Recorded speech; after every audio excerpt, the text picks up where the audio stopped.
Live from the KTSM AM 690 studios, it's Talk El Paso with Andrew J. Polk. Be a part of the show by calling 915-544-KTSM, 915-544-5876, or comment online on our stream at facebook.com/Talk El Paso. It's 4 p.m. Mountain Time, and that means it's time to talk El Paso with Andrew J. Polk. Thank you all so very much for joining us here for Talk El Paso, airing live on News Radio 690 KTSM. I am your host, Andrew J. Polk. Thank you for tuning in, however you may be doing so, be it on air, online, live streaming through the free and reliable iHeartRadio app, or joining us over on the various social media pages that we are up on these days. Facebook.com/Talk El Paso, the Talk El Paso channel over on YouTube, Twitter at Talk El Paso, or Twitch.tv, Andrew J. Polk. Really, however works best for you to be able to tune in, see the show if you so want to. I mean, we've got mics and like a sign behind me, that kind of thing. Happy birthday to Flaco Jimenez, chiming in the comments there as well. Told you so early over on the weekend, but certainly welcome remembering that on the day it is. So, good example there of being able to chime in. But whatever level works for you, whatever is convenient at the time or safe. Don't forget that part, because if I find out anyone's like holding the wheel between their knees while texting or trying to get on the show on their smartphone, don't do that. You can hear us. We have all the things online later for you on most of those outlets we just mentioned. And of course, we take calls a little bit later in the show here, which again, if you can do so safely, you're more than welcome to. As we also have Ida Basic Gardner. Hello to you as well. And also wishing Flaco there a happy birthday. And we got a lot to talk about here today in all those ways, again, that you can tune in. The purpose is to talk about things because we got a few interesting circumstances going on, or at least more information coming out about them. Wouldn't exactly be a secret to anyone that there has been a lot going on in the, let's just call it the realm of immigration and border security that, yeah, we often delve into, but some newer numbers out as of today, as well as some interesting action and let's call it reactive maybe, over from the state side of things when it comes to those related issues. More numbers, including the record-setting or being referred to as unprecedented numbers coming out of the, actual numbers we were seeing here in El Paso, but then also some starting of issuance of new certificates of obligation from the county. No, these are not the same ones we have talked about or that there were petitions on previously, but we'll discuss that here a bit, and also further response to the immigration numbers, as well as I got to that rock slide going on the road to Cloudcroft. I knew some people that were headed up and around that area. Glad you all made it safely, because yeah, little nuts out there. We'll have also those pictures up over on our social media, so check out that here where you can. And also, I remain bullish on El Paso for a variety of reasons and the larger region, but a couple of specific examples that I can give you today coming over from El Paso Inc., among others, including record-setting booze sales and the warehouse boom also continuing on. So that's a lot of ways to say that there's a lot going on in the region and a very busy start to the week there. We also have Austin Redfern wishing Flaco a happy birthday there as well, and a happy Monday afternoon to you as well, Austin. Again, a lot to talk about here. So again, just a few reminders, comments like that coming in throughout the program. Phone lines a little bit later as we usually do, but again, you're locked in as we go through 4 to 6 p.m. as we do every Monday through Friday to talk about all the things that affect us here in the Borderland. So let's dive straight in with some of those immigration numbers. The article title from our news partners there at KFOX 14, unprecedented numbers of migrants reported in El Paso in first quarter of 2023. Now, no, you nor I are having a stroke, at least not from this anyway, thinking about, wait, aren't we just barely at the end of January? That is correct, but you also got to remember that the way this is fiscal year numbers, so that is coming out from the first 3 quarters of the 2023 fiscal year, which technically began back in, late October, end of September, around those time frames. So that's where this is coming. So you can basically think of it as essentially the last quarter of last year, give or take. It's still a quarter overall, and showing that in specifically our sector. So there's a lot of discussion, a lot of response that happens with what's going on everywhere, all the places. What is the importance here? But focusing on specifically in our region, according to U.S. Border Patrol, that there was specifically in our area the first 3 months of, again, this current fiscal year, there was 162,000 there are some similar numbers there. 162,000 total encounters, which year over year was an increase of 231%.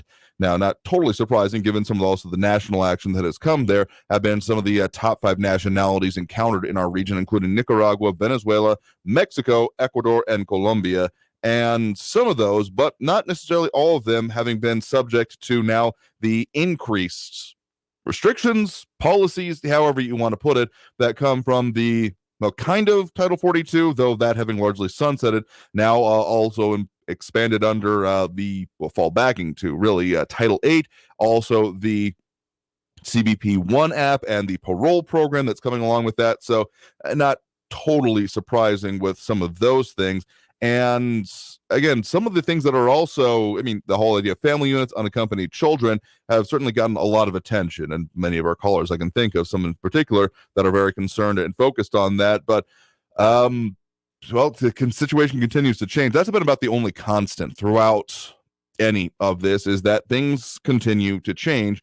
And this was, I guess, not totally surprising in that vein, but it was interesting to see the specifics that more than 64% of those encountered during this time, encountered in those, 160,000 and change encounters, were single adults. And there were also some that were no longer seeking to what had been, the prevalent trend, let's just put it this way, of trying to either go to the ports of entry or between the ports of entry, but still trying to find officials, law enforcement, etc., border security officials, whether it be ICBP, Border Patrol itself, etc., and present themselves to it to make asylum claims, saying that there is an increasing number of those that are then or looking to just pass through, evade arrest, not seeking asylum, which has never gone away, but it had not been the focus, and where, frankly, most of the consternation, legal kerfuffles, and back and forth in terms of legislation and just legal efforts when it comes to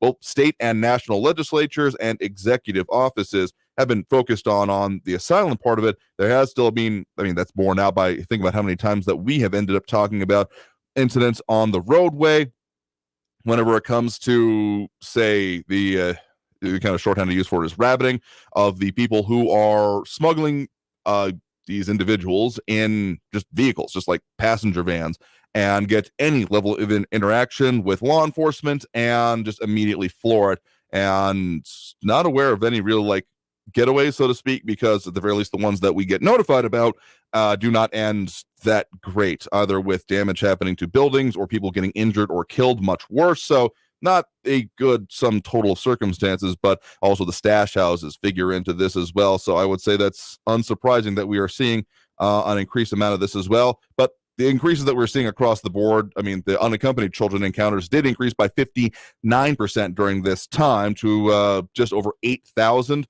while in the same time frame of 2022, that was about over 5,000.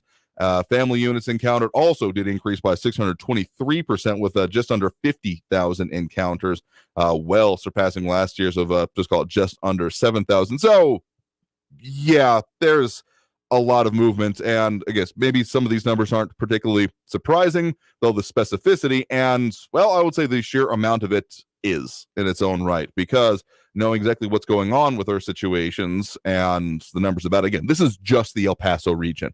A lot of the other numbers about, the 2 million or change, or however it's put that way, of encounters references the entire border sector. So this is just for El Paso and just for roughly the last quarter of 2022, technically the first quarter of fiscal year 2023. If that's not confusing enough for you, just know about the last 3 months so far. So yeah, there's a lot of movement happening there. I will still say what is being put forth by the Biden administration, and even borne out by some of the locally reported numbers that are available, and you can see them for yourself over on the Migrant Crisis Dashboard, or the Migrant Situational Awareness Dashboard at elpasotexas.gov/migrant-crisis. You can see that there was the high water mark still that has not been surpassed at all recently, or even particularly before that, at the time frame that this is being measured, of there being 10,000 releases in our community in 1 week, with a rolling 7-day average of encounters. So per day, 2,000 in our region. They have seen a drop from that, though there may have been a slight bit of a rebound. We'll see what actually comes from it. It's kind of doing a steep downward and then maybe a slight up at the end, kind of looking like I don't know, ski jump would be a decent way to describe the kind of just the way the graph looks at the moment. In any case, something that we'll, of course, still have to keep our eye on, as there are still a lot of questions coming from this, including, as I keep mentioning, the potential ends officially, or whatever the hell is going to happen out of it, coming from the Supreme Court in early-ish or next month. Let's just say that in general. So coming up before too long, but February for sure.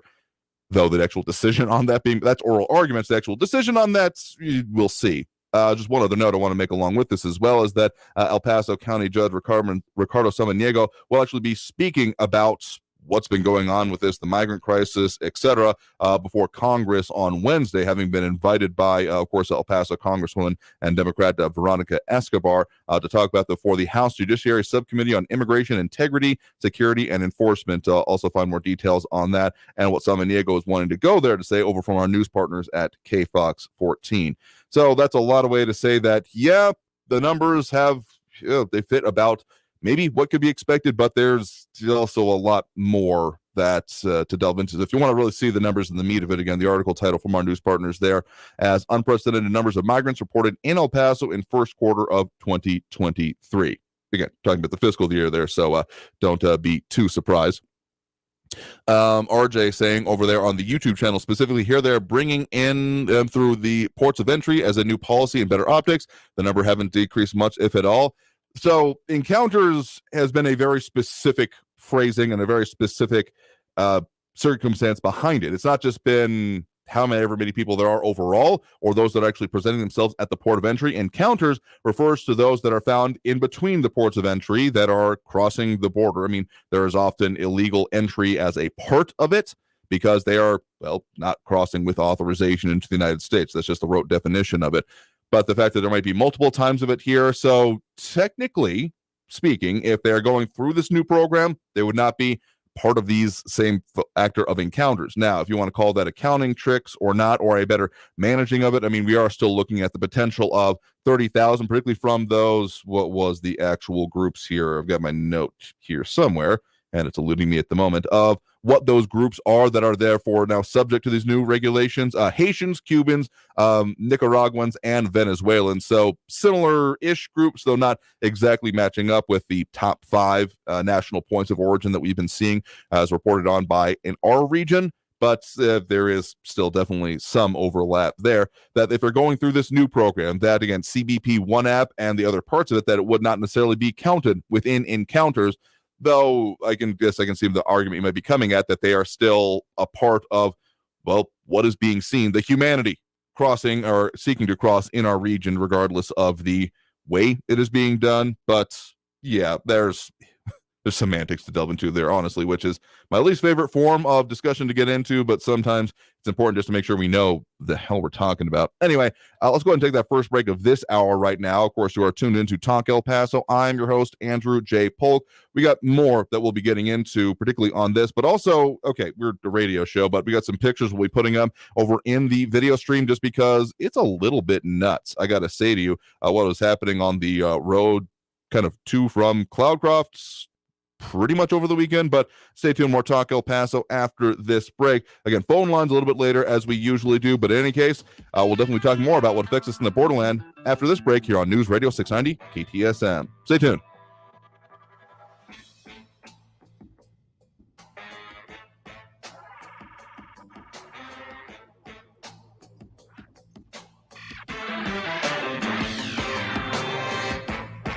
Traffic all day. News Radio 690.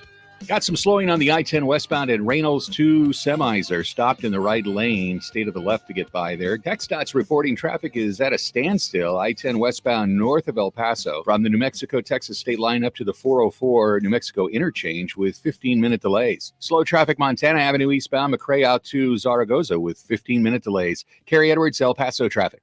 Winning $1,000 incites all kinds of emotions. Are you kidding? No way. What to do with it is up to you. We're going to Key West, that's it. What are you, nuts? We're going to Atlantic City. Listen for your chance to win $1,000 with inflation compensation. Listen for your chance to win $1,000 every hour from 9 a.m. to 5 p.m. Enter the nationwide keyword at ktsmradio.com for your chance to win. Brought to you by Sunland Park, Chrysler Dodge Jeep Ram, where buying a car is fun. This report is sponsored by the Truth with Lisa Booth podcast. So now, former Vice President Mike Pence has been caught mishandling classified documents. Lisa will get to the bottom of it with Mike Davis, founder and president of the Article 3 Project. Listen to The Truth with Lisa Booth on the iHeartRadio app, Apple Podcasts, or wherever you get your podcasts. Let's face it, credit cards are pretty much a necessity. New tires for the car? Here's my card. I order takeout, here's my card. And most of us just accept the high interest rates credit cards charge as a necessary evil. What are you going to do? Get a low fixed-rate credit card consolidation loan from Lightstream from $5,000 to $100,000 and pay off those credit card balances. Apply online, and you could get your money as soon as the day you apply. The average credit card company charges over 19% APR. But with Lightstream, you can get a fixed rate as low as 7.99% APR with autopay and excellent credit. Now I can pay off my high-interest credit cards and save money with a much lower rate. Apply today at lightstream.com/radio and get an additional interest rate discount. That's lightstream.com/radio. Lightstream.com/radio. Subject to credit approval. Rates range from 7.99% APR to 23.99% APR and include a 0.5% auto pay discount. Lowest rate requires excellent credit. Terms and conditions apply and offers are subject to change without notice. Visit lightstream.com/radio for more information. Hey Texas, did you know that individuals living with serious mental illness are more susceptible to severe COVID-19? Visit covidvaccine.texas.gov for vaccination resources to help reduce the risk and keep yourself and your fellow Texans informed and protected this holiday season. Stay healthy, Texas. It can be dangerously easy to steal your identity during tax season because so much sensitive info is all together. Before we start the annual meeting of Sean's personal info, has anyone seen Social Security number? Not me. Nope. Nuh-uh. Oh no, he's been stolen. LifeLock by Norton makes it easy to help protect yourself. If you become a victim, we'll work to fix it. No one can monitor all transactions, but you can save up to 25% off your first year with promo code NEWS at LifeLock.com. Identity theft protection starts here. We parents hear our kids say lots of things that can get us pretty worked up. Things like, "Look, Mom, no hands." And, "Ouch, that hurts." Look, you'll never completely stop worrying about your kids. But you can breathe a little easier with free or low-cost health insurance through Medicaid and CHIP programs in your state. The truth is, they're covering more kids and teens than ever before. So even if you've applied in the past, even if you don't qualify, your kids can now be eligible for regular doctor and dentist visits, prescriptions, and more. So the next time you hear, "Ooh, I don't feel so good," relax. Your kids can be covered. Get us kids covered today. Families of 4 earning up to $49,200 a year or more may qualify. Just go to insurekidsnow.gov or call 1-877-KIDS-NOW. That's 1-877-543-7669. Paid for by the U.S. Department of Health and Human Services. Of course my kid's in the right car seat. Well, I think he is. Yeah, my kid's in a booster seat. He was ready to move up. He is ready, right? Her car seat looks like the right size. There are probably rules on when to move up to a booster seat, aren't there? Rear facing, forward facing. I think I have it right. Car crashes are a leading killer of children 1 to 13. Are your children in the right car seat for their age and size? Don't think you know. Know you know. Go to safercar.gov/the right seat. I know my child's in the right car seat, or else I wouldn't get in the driver's seat. Brought to you by the National Highway Traffic Safety Administration and the Ad Council. News Radio 690 KTSM. Live from the KTSM AM 690 studios, it's Talk El Paso with Andrew J. Polk. To be a part of the show, follow on Facebook at facebook.com/Talk El Paso. Now here's your host, Andrew J. Polk. Thank you all so very much for joining us here for Talk El Paso, airing live on News Radio 690 KTSM. I am your host, Andrew J. Polk. Thank you for tuning in, however you may be doing so, be it on air, online, live streaming through the free and reliable iHeartRadio app, or joining us over on the various social media pages, facebook.com/Talk El Paso, more or less the main one. It's where most of the comments coming in. A lot of people tuning in, chiming in over there right now, including dropping those likes and reacts. Robbie Flores, Ida Beza Gardner, Monica Cervantes, and Flaco Jimenez. Don't forget about also the YouTube page. RJ on the whole immigration situation, border security, saying got to give props. Good game, looks better through the ports than glamping on the Rio Bravo. Hardly glamorous though.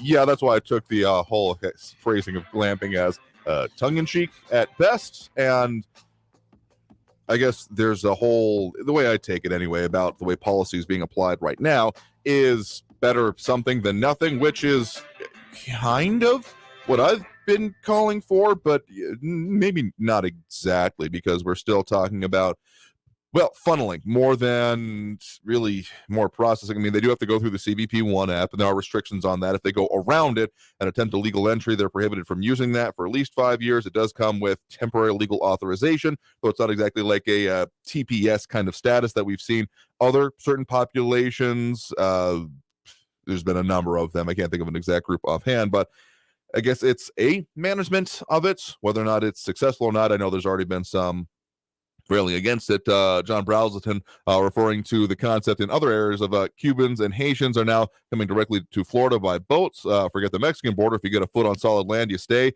least that was the old policy. Yeah, I've thought about that infrequently. The old, wet foot, dry foot policy, particularly in Florida, is where I've seen that coming forward there. I'll admit I don't do too much focus outside of other border issues in our region on what Florida is and how they deal with that. But yeah, the whole idea, if they catch you in the still on your boat, they're going to turn your boat around, or whatever your craft is at that point.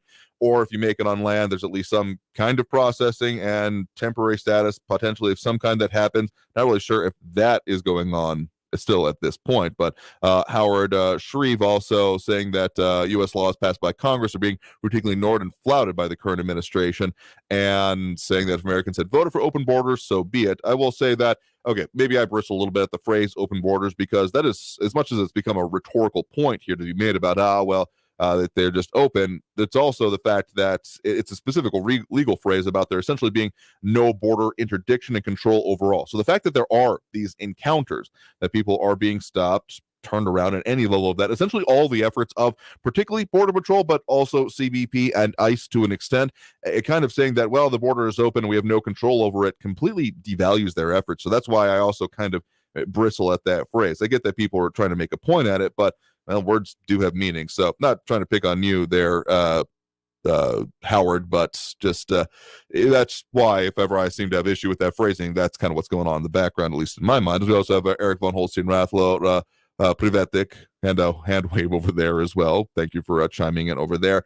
Something more about the border czar that now Texas is considering coming up, but I've just been staring at these pictures and I have to bring them up. So if y'all were heading really anytime soon, and hopefully not over this past weekend, up to the Cloudcroft area, I hope you did so safely, because, well, just particularly for those of you over on our social media, take a look.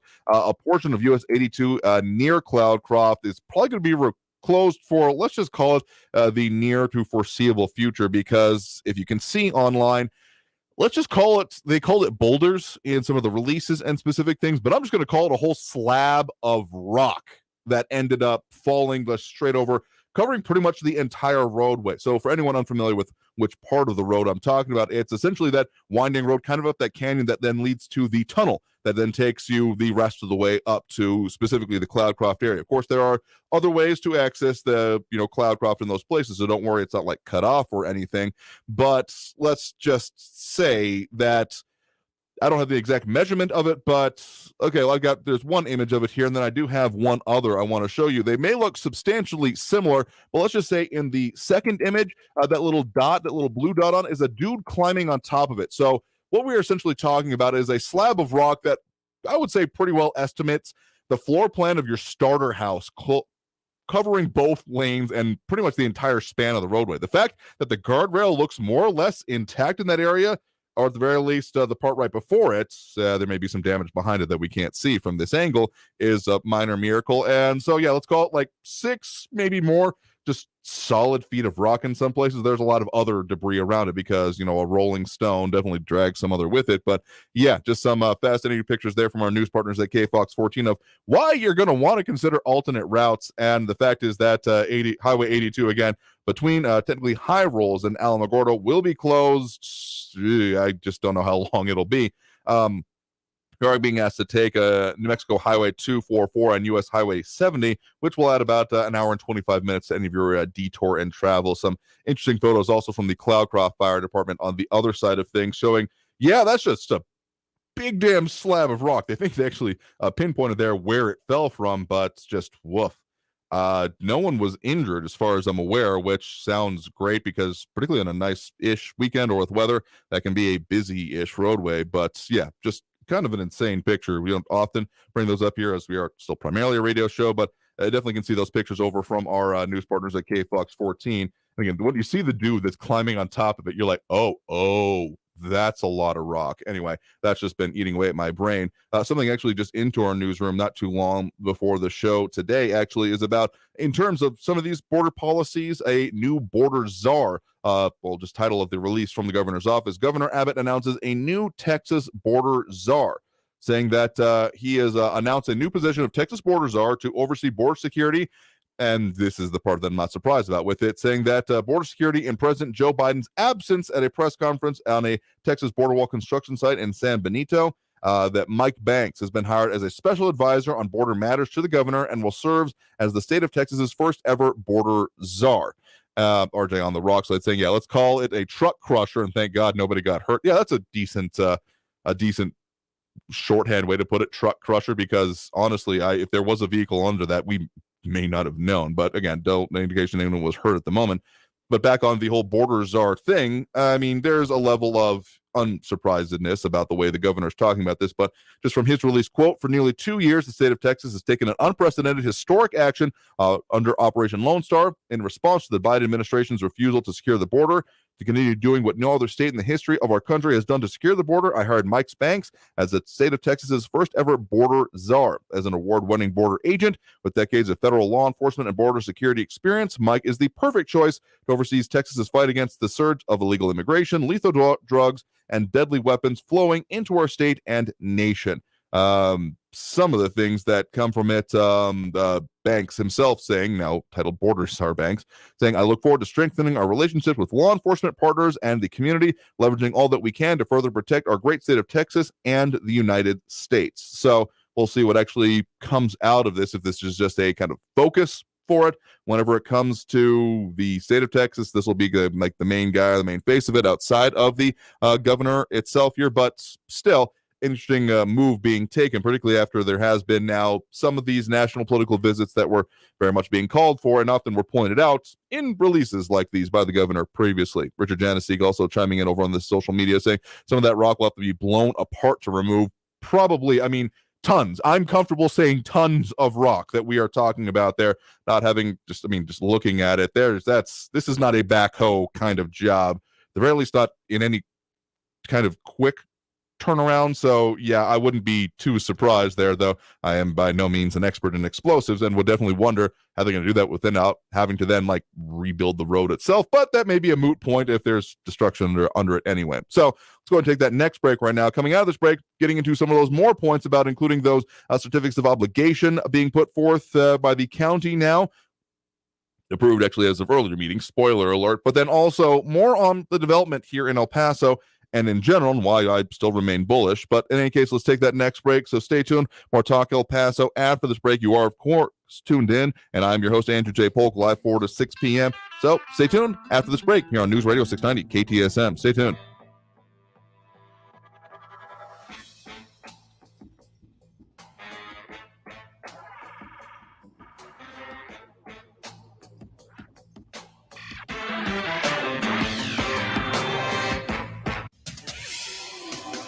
El Paso's News Radio 690 KTSM. I'm Fidel Moreno Mesa with your CBS 4 News Update. One person was seriously hurt after a two-car crash on Saturday in central El Paso. The El Paso Fire Department tells CBS 4 it happened on Piedras in San Jose in the Manhattan Heights area. The silver car was completely smashed in on the front and on the side. One person was taken to the hospital with critical injuries. No word on their condition or what may have led to the crash. Two people are recovering from two separate dog bites, and now police say one of those dogs is not likely to survive after being shot by an officer. The dog attack happened in a neighborhood on Tierra Limon Drive, just off of Pebble Hills Boulevard. So far, we know that El Paso police were called out to the area after getting multiple reports. Two pit bulls had bitten at least two people on Tierra Limon. The two individuals who were bitten were taken to the hospital on their own to be treated for minor injuries. For more news headlines, head to our website at cbs4local.com. I'm Fidel Moreno Mesa with your CBS 4 News Update. News Radio 690. Traffic all day. I-10 westbound at Reynolds, a vehicle is stopped in the right lane and blocking the exit ramp. On Gateway East at North Lee Trevino Drive, a disabled truck is blocking the left shoulder. Slow traffic, 30-minute delays on the 54 southbound between Stan Roberts and Kenworthy. And an accident, police on the scene, Yarborough northbound at Treywood. Kerry Edwards, El Paso traffic. From the KFOX 14 Severe Weather Center, I'm Chief Meteorologist Brad Montgomery. Cold areas off to our east, but a mild one for our Monday in the borderland. For tonight, lows dropping down into the 30s. For our Tuesday, some of that colder air is going to try to push in. Highs not lower 70s, but mid 50s for tomorrow, partly cloudy skies. And then Wednesday, 30% chance of showers with highs in the lower 50s. From the KFOX 14 Severe Weather Center, I'm Chief Meteorologist Brad Montgomery. This report is sponsored by Discover. We could talk about how complicated other banks make it to redeem credit card rewards. Or we could talk about how with Discover, you can redeem your rewards for cash in any amount at any time. Talk about amazing. Learn more at discover.com/redeem rewards. Terms apply. Ready to rock your luck? Play Cash Blitz scratch tickets from the Texas Lottery for your shot at top prizes from $5,000 to $1 million. Or enter for a chance to win a VIP trip to an iHeartRadio event or concert. Plus, 50 lucky winners will travel to Austin to play the $10 million Cash Blitz Challenge and attend the iHeart Country Festival. Play Cash Blitz scratch tickets for a chance to rock your luck. Visit TexasLottery.com for odds. Must be 18 or older. Play responsibly. Welcome to the CPAP Games live from the Hayes bedroom. It's another eventful night, Bruce. It sure is, Ron. Steve has been struggling with his CPAP. His wife, Michelle, is trying to contain her rage. Michelle throws an elbow. She's leaving for the couch. Steve should get Inspire. Absolutely, Bruce. Inspire is a sleep apnea treatment that gives you comfortable, restful sleep with the click of a remote. There's no mask and no hose. Just sleep. Learn more at InspireSleep.com. Inspire is not for everyone. Talk to your doctor to see if it's right for you and review important safety information at InspireSleep.com. So now, former Vice President Mike Pence has been caught mishandling classified documents. Lisa will get to the bottom of it with Mike Davis, founder and president of the Article 3 Project. Listen to The Truth with Lisa Booth on the iHeartRadio app, Apple Podcasts, or wherever you get your podcasts. This report is sponsored by the Truth with Lisa Booth podcast. Children who grow up in poverty are part of a destructive cycle. At Child Fund International, we find this unacceptable. In 25 countries, we are vigorously fighting poverty and improving the lives of children and their families. Learn more at childfund.org. News Radio 690 KTSM El Paso. Live from the KTSM AM 690 studios, it's Talk El Paso with Andrew J. Polk. To be a part of the show, call 915-544-KTSM or follow on Facebook at facebook.com/Talk El Paso. Now here's your host, Andrew J. Polk. Thank you all so very much for joining us here for Talk El Paso, airing live on News Radio 690 KTSM. I am your host, Andrew J. Polk.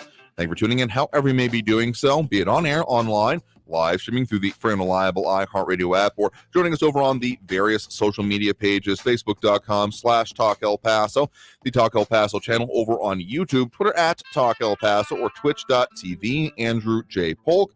Get a lot of people tuning in, chiming in over there if you want to add your 2 cents. We see the likes and reacts primarily from the Facebook there. At least that's what pops up for me. But comments coming in from all the different ways you can. Again, Twitter is more of a DM, respond to tweet kind of thing. We try to keep our eye on them and respond to them as is appropriate and, well, able to be done so.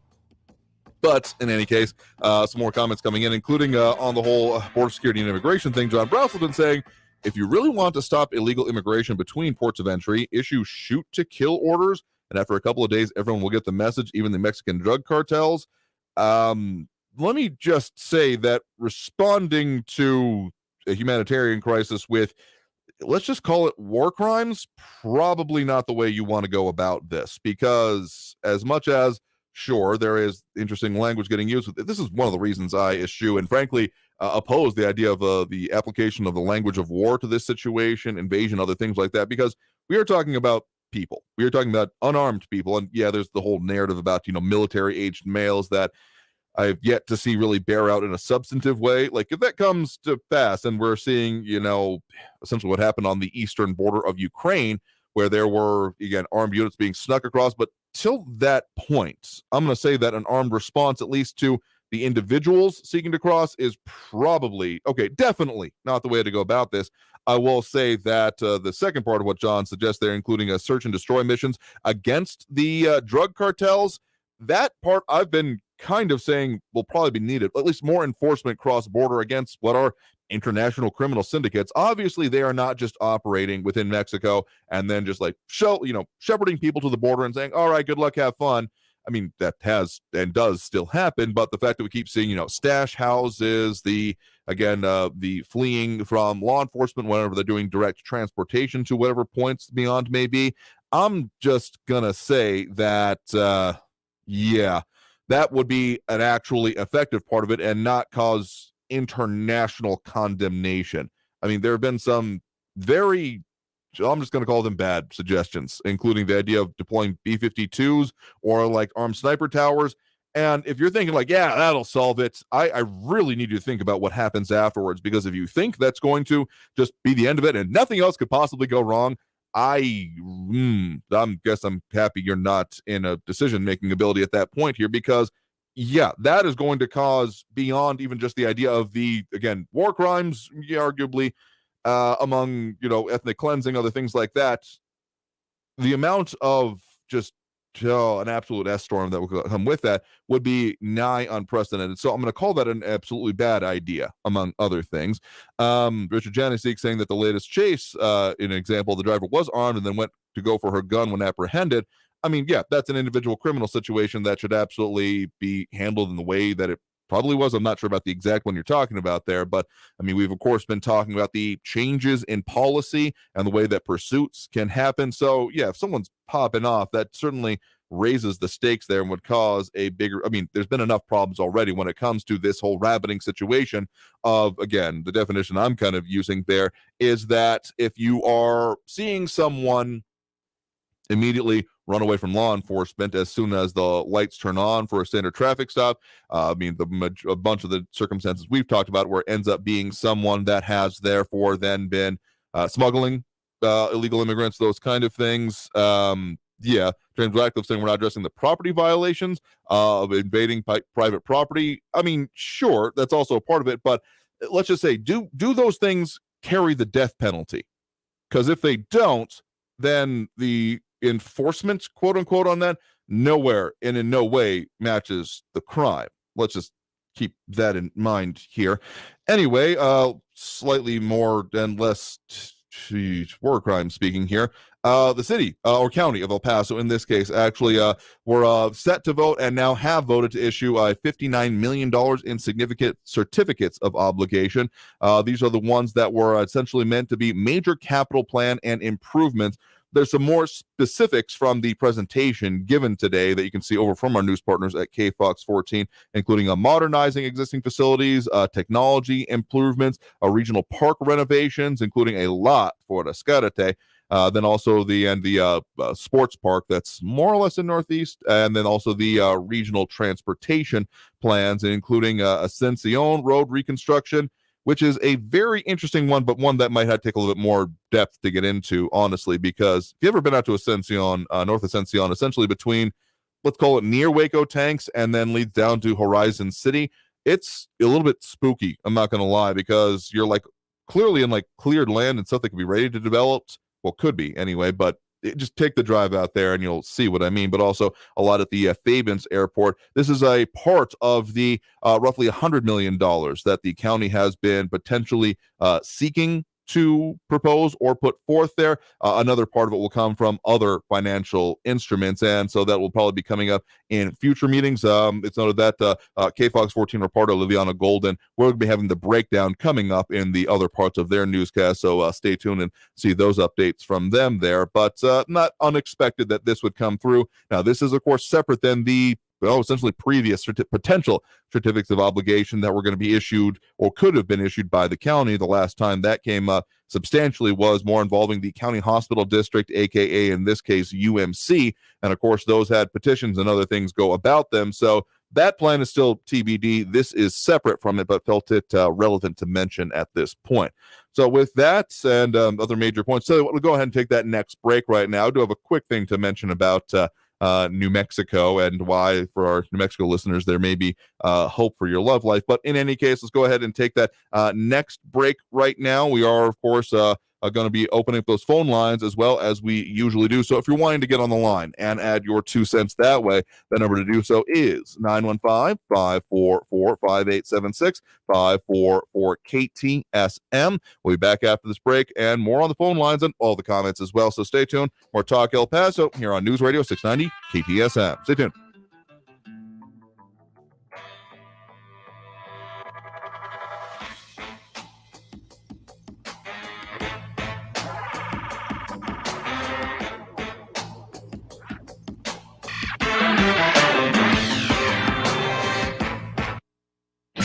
Traffic all day.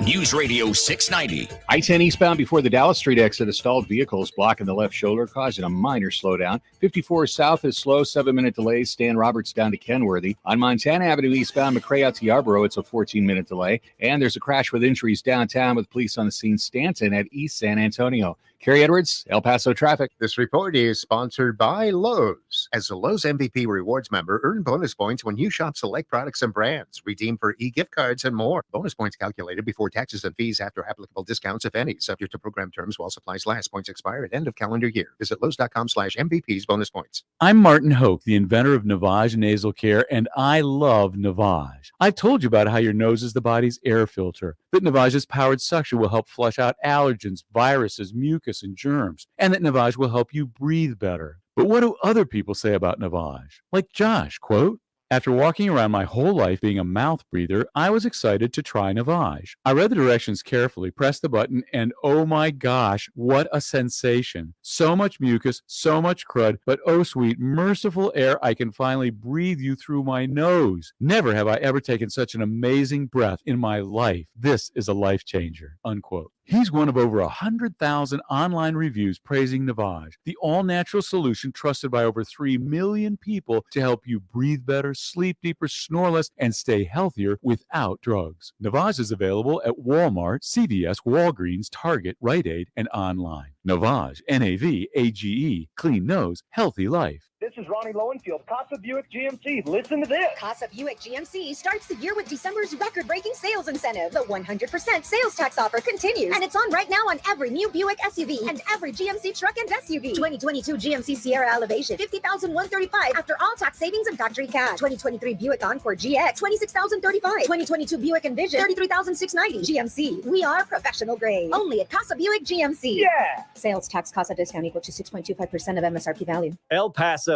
Does getting credit up to $150 a month to spend on everyday needs like food and over-the-counter products or to pay for utility bills sound good? Then ask about a United Healthcare Dual Complete Plan. You'll keep all your Medicaid benefits and get more benefits at no cost to you. Call United Healthcare today at 1-855-UHC-MORE. That's 1-855-UHC-MORE. Benefits, features, and or devices vary by plan and area. Limitations and exclusions apply. Food, OTC, and utility benefits have expiration time frames. Call your plan or review your evidence of coverage EOC for more information. Hey Texas, did you know that individuals living with serious mental illness are more susceptible to severe COVID-19? Visit covidvaccine.texas.gov for vaccination resources to help reduce the risk and keep yourself and your fellow Texans informed and protected this holiday season. Stay healthy, Texas. So now, former Vice President Mike Pence has been caught mishandling classified documents. Lisa will get to the bottom of it with Mike Davis, founder and president of the Article 3 Project. Listen to The Truth with Lisa Booth on the iHeartRadio app, Apple Podcasts, or wherever you get your podcasts. El Paso's News Radio 690 KTSM. Live from the KTSM AM 690 studios, it's Talk El Paso with Andrew J. Polk. To be a part of the show, call 915-544-KTSM or follow on Facebook at facebook.com/Talk El Paso. Now here's your host, Andrew J. Polk. Thank you all so very much for joining us here for Talk El Paso, airing live on News Radio 690 KTSM. I am your host, Andrew J. Polk. Thanks for tuning in, however you may be doing so, be it on air, online, live streaming through the free and reliable iHeartRadio app, or joining us over on the various social media platforms we're up on these days. And a lot of ways to interact with us, of course, over on there, Facebook, YouTube, Twitter, and Twitch here and other ways. But also, you can get us over on, again, the air online in those particular ways. But the phone line also open, another way you can interact with us specifically. Again, that number, 915-544-5876, 544-KTSM. And a lot more to get into there, including, okay, I'm willing to respond to things. Louis Pinato saying the host here feels that we as Americans should lay down here and absorb the violence, drug trafficking here, etc., of an ever more brazen criminal element in the name of humanitarianism. So if you take me saying, hey, maybe don't shoot at random people as being, oh, yeah, we should just lay down and take it. Hey, I don't think you actually believe that, among other things, because the fact of the matter is that you think that, oh, well, yeah, Border Patrol doesn't really exist or anything like that, or any of those, like, very much in favor of them and even beefing them up to order to do the enforcement action. But if you're saying, but you're not letting me shoot them, come on. Like, seriously, that's what you sound like right now. I hope you realize. And frankly, I'm being way more generous than I probably should be in that case. But seriously, just saying, oh, no, I want to be able to shoot at random people that I think may have done something. Not even as that's like gross vigilantism in mass, but just saying that anyone in a specific location should just be wiped out. I'm going to need you to think about that kind of language and the implications that come along with it, including who you're probably going to be compared to in history. Just think about it that way. Because if you want enforcement, sure, all about that. But if you're saying that, no, I should just be able to go and pop off anytime I feel like it, yeah, nah. No, not even a little bit. So you want to talk about lawlessness? Sure. You can't really meet lawlessness with lawlessness. Let's just putting that up here. Anyway, James Radcliffe asking, when is random shooting brought up? The whole shoot on sight idea and orders here. So yeah, no, should not just lay down and die, but also should not be doing it in just a, yeah, someone's in a place, therefore they are, I mean, you want to really turn it into the DMZ? Is that what we're talking about here? Anyway, let's go ahead and take that next call, or first call on the line here right now. We do have Barbara on the west side here with us right now. Barbara, thanks for joining us. Hi, Andrew. Thank you for taking my call. I just want to make a couple of comments today. Last week I was going to discuss Ukraine, and I never got to it, so I thought today I'm going to get to it first before I get off track. You'll recall that originally when Zelensky wanted air power, Biden said no. Then they went on ahead and sent him some, I don't know what you call a first set of surface-to-air missiles that they actually manipulated so that they wouldn't go as far as reaching into Russia. Then after that, they decided, okay, we're going to send them the Patriot missiles, which go further and can cross the border. And then Zelensky comes, talks to Congress, blah, blah, blah. And now the president has said, okay, we're going to go ahead and send them the Abrams tankers. We're sending 31 tankers to them. Originally, Milley and Austin were hesitant because of the complexity of operating these tanks. So now we're going to send them. They're saying it's going to take 3 months to get there. They require special fuel. They have great logistical problems, but we're going ahead and send them. And the reason they're so difficult to operate and maintain is because they have a 1,500 HP jet engine, and they weigh 72 tons. So now the president says, okay, we'll send them. And Kirby says, we've got to send them because we must be prepared to stay at task. And I'm quoting him. So today the president was asked if he was going to send F-16s, and his flat answer was no. Yeah.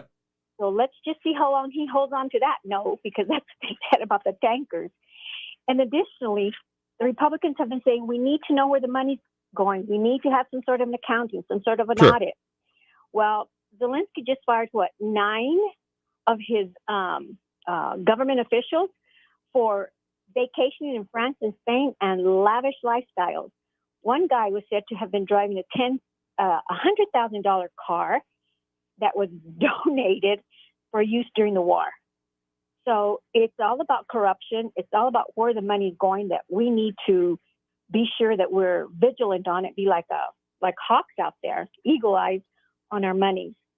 And then the next thing I wanted to comment on was the Biden documents. Turns out he's got about 1,500 boxes of documents at the University of Delaware. And there's speculation that some of those documents, and those were while he was in the Senate, there's speculation that there may be sexual harassment complaints in those boxes. Let's not forget Tara Reid. And in addition to that, there may be some documents shedding light onto Hunter's relationships with Ukraine and Burisma and the millions and millions of dollars that he received from Russia. So these are questions that need to be answered, and the Biden administration is refusing, I'm sure everybody knows, to release those documents to the Senate and House committees on intelligence. So they're working on it. Let's see how far they go. That this is all about the difference in treatment between him and President Trump. So anybody who says we have equal justice in D.C. is blind out here, because that's just not happening. So those are about the only comments I had for today, and I wanted to be short. Fair enough. I appreciate that. Let me just say that we're getting close to needing to take that next break in the top of the hour here, but briefly, and I'll talk more about this, that, I mean, on the whole tank and supply situation, honestly, there's a whole lot more to get into there, even just about the levels that, well, we are at in the production capability, because I've been doing some deep dives onto that, into the separate part of it. It's not exactly relevant to what we usually talk about in this area, but since it's been brought up, I'll talk a little bit more about that, including the fact that I don't really see us getting close to F-16s have been asked about, but the difference between ground assets and air assets in terms of the downstream. Everyone's heard of the phrase, like tip of the spear, and, wanting to be at the front line into it. There's a lot of about what it takes on then the back end to support that, and the level that it comes whenever it comes to aircraft. I mean, honestly, for even most modern platforms, the downtime is greater than the time it is actually up in the air, in the field, etc. So also what has been shown actually of being efficient and efficacious in Ukraine is a totally different situation. But then when it comes on to documents, I just got to say, we apparently have a systematic flipping problem when it comes to this, about how these documents are maintained. More on the, classified part of it here. You're talking about a slightly different aspect of it as well. But that's just been the part that's been kind of bugging me about, okay, what the hell has been going on with how we administer and maintain and keep track of these things? Because sure, I've, in my personal career, mostly dealt with people that are on the technical, like, okay, I need this document for a specific purpose so I can achieve a mission or goal I've been given, and therefore chain of custody and all this kind of stuff. What the hell is going on the other side of it is just what comes to my mind here. But so we got to take that next break right now and get to the top of the hour. So thank you very much for the point of the call. Take into consideration is this is the only on-the-job training job I've ever heard of. I'm not.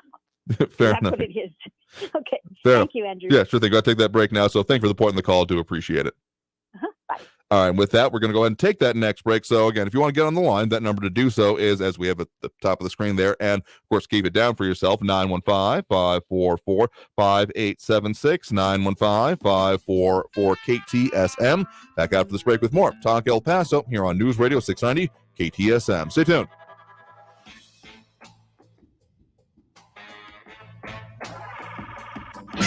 Traffic all day. News Radio 690. El Paso freeways remain crash-free right now, but you've got a big backup starting on the I-10 eastbound before Dallas Street near Brown. A stalled truck with a trailer is blocking the left lane and causing a backup so far to Franklin Street. It's a 15-minute delay. Southbound in the 54 between Stan Roberts and Kenworthy, 15-minute delay. And slow traffic eastbound Montana Avenue, McRae out to Zaragoza. That's a 12-minute delay. Carrie Edwards, El Paso traffic. An orthopedic surgeon makes understanding pain painless. It's the biggest frustration that patients have. This is Dr. Pamela Mehta talking about aches with unexpected origins. I see patients with pain in their knees, their hips, their back. Oftentimes the pain is actually coming from their feet. Bet they aren't expecting to hear that. Those patients are super surprised. They can't believe that the pain in their knee isn't coming from actually inside the knee. But if you think about it, the feet are the base to your whole body. That's why she suggests personally fit arch supports. Emphasis on the personal fit. If you get something basing it just on your shoe size, it isn't going to fit you properly. And if it doesn't fit well, it probably won't work well. Go get arch supports fitted to you. It's as easy as going into a Good Feet store. You heard the doctor. Try Good Feet for yourself with a free fitting and test walk. Learn more at goodfeet.com. Airway Boulevard at I-10. News on the hour and a half. Traffic and weather all day. News Radio 690 is KTSM AM El Paso, an iHeart radio station. NBC News Radio, I'm Brian Shook. The Biden administration is set to end 2 emergencies related to the COVID-19 pandemic on May 11th. On Monday, the White House informed Congress that both the national emergency and public health emergency will come to a close, ending most of the COVID relief money. A 6th officer is under investigation for his alleged role in the death of Tyree Nichols. Attorneys for Nichols' family aren't happy the officer, who's been relieved of his duties, hasn't been officially fired or criminally charged. The Memphis Police Department confirmed Preston Hemphill is currently under investigation.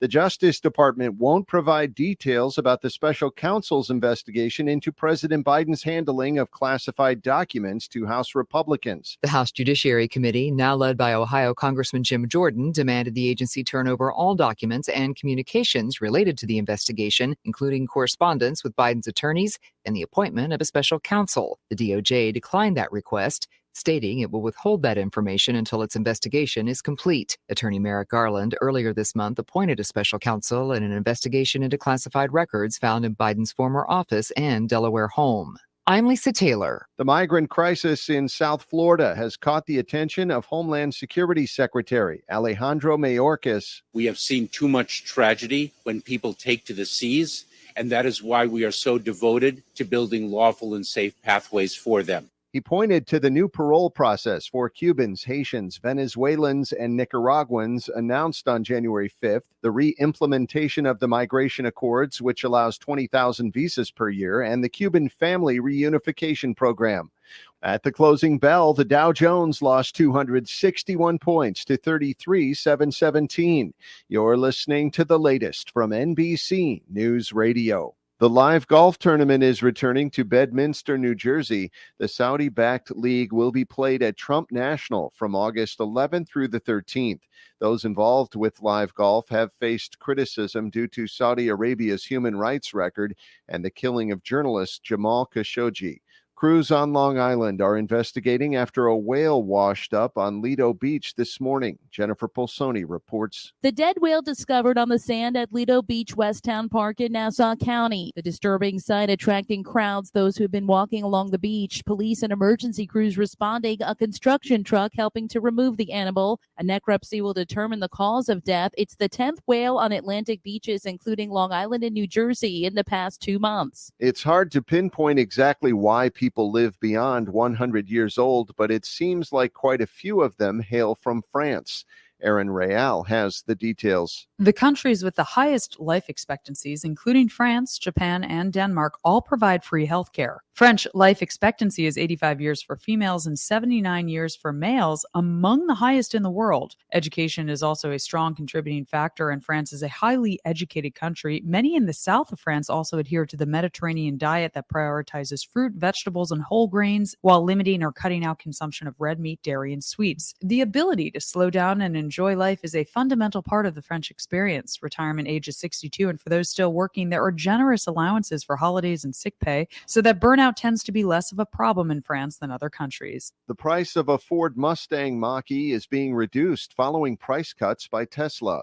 Ford officially said they're reducing the price of the car that has been called unprofitable by an average of $4,500. The automaker is hoping to offset some of their losses by increasing production by 67% this year. Brian Shook, NBC News Radio. Now your chance to win $1,000. Just enter this nationwide keyword on our website, money. That's money. Enter it now. This report is sponsored by Staples Stores. Staples Print and Marketing is committed to quality and printing perfect every time. Now at Staples, get $10 off your document printing and marketing materials order of $50 or more. Offer ends $225. See staples.com/store/printbig for details. Try Staples and see the difference. Welcome to the CPAP Games live from the Hayes bedroom. It's another eventful night, Bruce. It sure is, Ron. Steve has been struggling with his CPAP. His wife, Michelle, is trying to contain her rage. Michelle throws an elbow. She's leaving for the couch. Steve should get Inspire. Absolutely, Bruce. Inspire is a sleep apnea treatment that gives you comfortable, restful sleep with the click of a remote. There's no mask and no hose. Just sleep. Learn more at inspiresleep.com. Inspire is not for everyone. Talk to your doctor to see if it's right for you and review important safety information at inspiresleep.com. Follow the Bible in a Year with Jack Graham podcast today. Begin your New Year's resolution with the Bible and see why millions have already started Bible in a Year with Jack Graham. This podcast was created to help you solidify your faith as you experience the story of the Bible through live action recordings and emotional orchestral music. Listen to Bible in a Year with Jack Graham on the iHeartRadio app or wherever you get your podcasts. Text and work. Text and pretend to work. Text and act surprised when someone calls you out for not working. Who, me? Text and whatever, just don't text and drive. Visit StopTextsStopWrecks.org. A message from NHTSA and the Ad Council. Stay tuned and stay informed with News Radio 690 KTSM, an iHeart radio station. News Radio 690 KTSM. Live from the KTSM AM 690 studios, it's Talk El Paso with Andrew J. Polk. To be a part of the show, call 915-544-KTSM or follow on Facebook at facebook.com/Talk El Paso. Now here's your host, Andrew J. Polk. Thank you all so very much for joining us here for Talk El Paso, airing live on News Radio 690 KTSM. I'm your host, Andrew J. Polk. Thank you for tuning in, however you may be doing so, be it on air, online, live streaming through the free and reliable iHeartRadio app, or joining us over on the various social media pages we are up on these days, facebook.com/Talk El Paso, the Talk El Paso channel over on YouTube, Twitter at Talk El Paso, or twitch.tv, Andrew J. Polk. And a lot of comments coming in there. We'll delve into a few here right now. Those dropping those likes and reacts, we do appreciate. Of course, James Radcliffe, Robbie Flores, Ida Beza Gardner, Monica Cervantes, Flaco Jimenez, and more. Again, if you appreciate the ability to talk about the things affecting us here in the Borderland, that's what we take that as reflecting. You don't have to like the subject at any given point. We talk about plenty of things that I definitely don't like, but we need to talk about it. So if you appreciate the ability to do so, that's what we take that as signifying here. Of course, we have that phone line open right now as well. That number to call, 915-544-5876, 544-KTSM. That's the number to call if you want to get on the line, add your 2 cents that way. But a couple of different interesting comments here off of what the previous caller said, including James Radcliffe, following on saying we have an Air Force general saying we should look at war with China in 2 years, which, I mean, the whole Taiwan Straits, I mean, that's always been, frankly, if you want to call it a cold-ish war, because honestly, that's been, I mean, they just say, no, the whole one China policy, all of that. So maybe not Cold War because we've kind of respected it while also selling weapons and like submarines, missile systems, etc.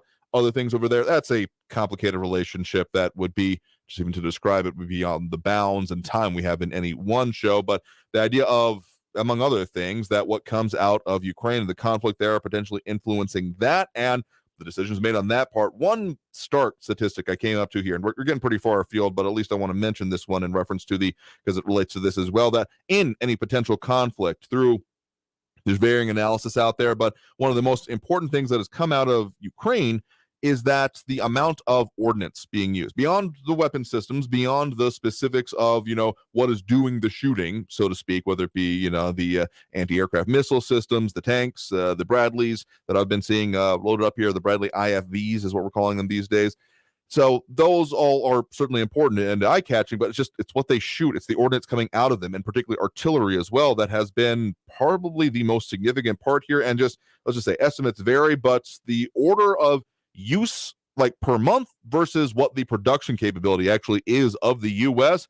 is, let's just say we're behind, we're only about at like a quarter to a third of the need able to be produced by kind of current facilities and current spun up processing lines. So to actually just like make the shells, the bullets, the missiles, etc. And that's why, if there is to be any potential, I mean, some of the estimates I've seen when it comes to a potential conflict with China, that the stockpiled ordnance so far would be gone in about a month, if not less. And there's already been some potential movement of, again, just ordnance, the stuff being shot from other U.S. installations, including, like, say, in Korea. So that's why the whole first instance of industrialized warfare in this century and millennia has, well, a lot of wake-up calls that come along with it here. But other comments coming in as well, including Louis Pinato, very conveniently not actually talking about the point I was making, but saying that, once again, here, my point flies over the head of the host here. Anyway, also saying that he poo-poos a wall, prefers cameras which cannot catch the criminals. And I think you're trying to throw in some commentary on the speech patterns here, which, that's such a compelling point there that I'm just going to forget everything else about it, or like maybe actually point out that you're not actually making a point. You're just saying, oh, you're wrong and I don't like you. The idea of having actual enforcement on the border, okay, that's kind of what this comes down to me. That's saying, yes, we should have enforcement, and doing enforcement parts of it is important. But just saying, well, we should just do it randomly and however we see fit, including, again, shoot on site. Anytime we're talking about shoot on site outside of like crossing into nuclear forces territory, like where they are being stored, just does not fit. But if you're saying, well, that and there, you're just against law and order, I have no idea what dreamland you're in. And also to the actual idea of border walls and things like that, the amount of people say, yeah, just build a wall and it'll solve everything. That's just patently untrue. Even if you did think that you could build a wall that would substantially, not be the $25 million per mile that it's being costed there. So we also have Robert Gable chiming in. Good afternoon to you as well. And another question coming in about potential troops coming out of that in other parts of it, or the actual tanks rather being deployed to Ukraine. Yeah, I think there are Leopard tanks coming from Germany, or countries that have bought them from Germany, not Panzers. We're talking World War II terminology at that point. Back to the whole wall issue, what I have maintained here, and not really been refuted on, at least in the concept that, sure, if you have a wall, it'll stop people at least immediately, like being able to just traipse across, sure. But we've obviously, and in more than a few ways, seen people climbing across. So it's a deterrent, not a stop. Like, if you don't actually, therefore, have enforcement, same with desert sensors. If you're talking about cameras or other ways, drones, what have you, unmanned ones is what I'm referring to here, just like sensors and gathering data and intel. Sure, that's important to know where people are going, but it all comes down to how do you actually then enforce it? Because if you don't have the people, aka Border Patrol agents, CBP, etc., you can't really do anything with either of those, because then the wall, think about it. If no one is actually paying attention to it, then it just becomes a scrap heap with extra steps. We've literally seen that in some places where parts that were being unmonitored were dismantled. So if you're not thinking about what actually happens after that, you just want these kind of feel good, oh yeah, I can either have my barbaric yop as a, yeah, we stopped him through force of arms kind of thing here. You're not actually thinking about the process, what comes through it, and you just want to do whatever the hell you want to do. And that's not reasonable. Anyway, let's go back to the phone lines here now. Again, that number to call, 915-544-5876, 544-KTSM. More commentary coming in, including about Ukraine spending versus when it comes to, say, border wall construction. I'd still say that the money best spent, if you want to talk about enforcement in our area, would be on personnel, because that's what ultimately ends up being needed in any circumstance, regardless what else you're putting in place. But let's go ahead and take that next phone call right now. Again, remember that number, 915-544-5876, 544-KTSM. We have Frankie and Messia on the line with us here right now. Frankie, thanks for joining us. What a weekend for news. That absolute continuation of ridiculous human insanity, which I don't believe this humanity can survive. Now, let me ask you this right out of the box, Andrew. Do you have on speed dial a psychiatrist that specializes in abnormal thinking, and terrible Tony doesn't count? And by that I mean, I was watching news this weekend, and you got this guy, the Speaker of the House, Craven McCruddy, going out. I've never seen anybody so upside down in logic that you've got people that lie, you've got people that misinform, you got people, and then you got this other term they call weasel, a weaseler, right? I don't know if you ever heard that term. But this guy gets on TV, and I can't get over that. I mean, he can't even answer a straight-up question, for crying out loud. So I think it would be a lot of fun on your program to get on your speed dial and find a qualified psychologist, psychiatrist, and try to figure out what is the matter with the brain power of a conservative kook. That's what I want to know. And remember, don't ask Terrible Tony. He's the worst psychiatrist ever. What do you think of that? I mean, I think by his own admission, he just, what's the phrase he uses? Plays one on TV, though we're radio, so take that as you will. Anyway, I mean, I try not to do the whole armchair diagnosing, even people professionally. You're not supposed to diagnose someone that you're not actively in your care, under treatment, etc. So as much as there is commentary on the psychoses therein, or lack thereof anyway, by various elected officials, it's just, it's a fun rhetorical point to make, but it's an ultimately futile exercise. But I will say that a point that comes to mind here is, how do you know that a politician is lying? Their lips are moving. So I usually take most of that stuff with a grain of salt at the very least.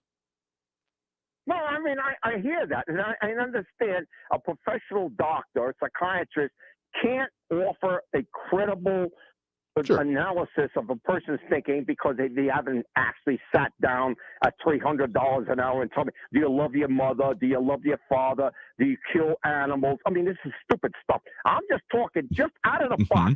Understanding that, you just put a caveat out there. Listen, I didn't check this person, but just what is the ridiculous thinking? And I'm going back to this Craven McCrudney guy.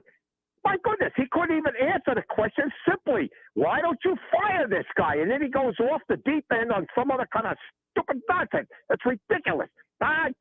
Unbelievable. I can't get over that. Anyway, I think we talked. My rant for one day. Fair enough. And we've kind of talked about this in the past. I think you were talking about what is it, the representative from New York there, kind of in reference to that. Yes, that nut job. First of all, I think this guy's deep into the pockets of Russian oligarchs or somebody. Where the heck did he get this money? Now, the government is the FEC and whatever else out there are going out and investigating. How you make only $55,000 2 years ago, and all of a sudden worth $10 billion. I'd love to know what kind of stock he's investing in, because I want to buy some of that stuff. No, I'm talking about that nut job. And I used to live in that district in New York, and I don't understand my ex-fellow New Yorkers voting for this nut job. I just don't get that. That's all I want to say. All right, well, fair enough. Well, thanks for the point in the call. Do appreciate it. Okay, Andrew, you take care. All right, and with that, let's take that next break right now. We'll get back on track again. We got a lot of local stuff that we're definitely talking about today, but we are taking those phone calls as well. So if you want to get on the line, remember that number to call is 915-544-5876, 915-544-KTSM. Back after this break with more Talk El Paso here on News Radio 690 KTSM. Stay tuned.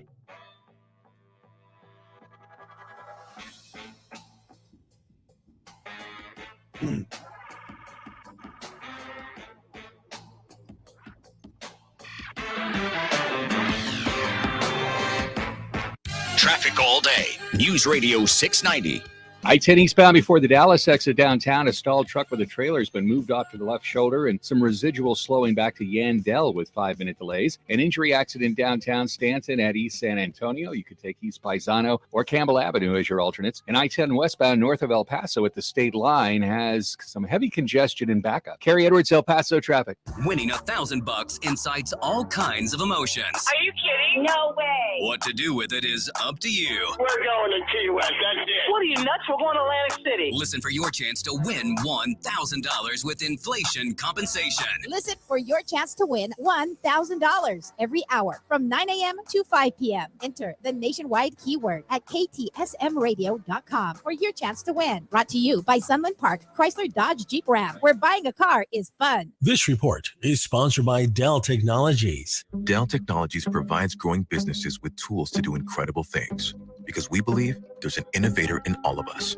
For advice on smart PCs powered by Intel V Pro that's built for business, call a Dell Technologies advisor at 877-ASK-DELL. Hey, folks, Cash Blitz scratch games from the Texas Lottery are here for you right now, and you want to check them out because you could win top prizes from $5,000 all the way up to $1 million. You can enter for a chance to win a VIP trip to an iHeartRadio event or concert. If you're listening to us, you probably might enjoy that, but also win a trip to Austin to play the $10 million Cash Blitz Challenge and attend the iHeart Country Festival. Play today and be sure to visit TexasLottery.com for all the details. Hey, Texas, there are approximately 950,000 individuals in Texas living with a serious mental illness, which is an individual risk factor for severe COVID-19. If you or someone you know is living with a serious mental health condition such as schizophrenia, major depressive disorder, or bipolar disorder, make sure they know where to go this holiday season to stay safe and healthy. Visit covidvaccine.texas.gov to find resources and location information for vaccine providers near you. Stay healthy, Texas.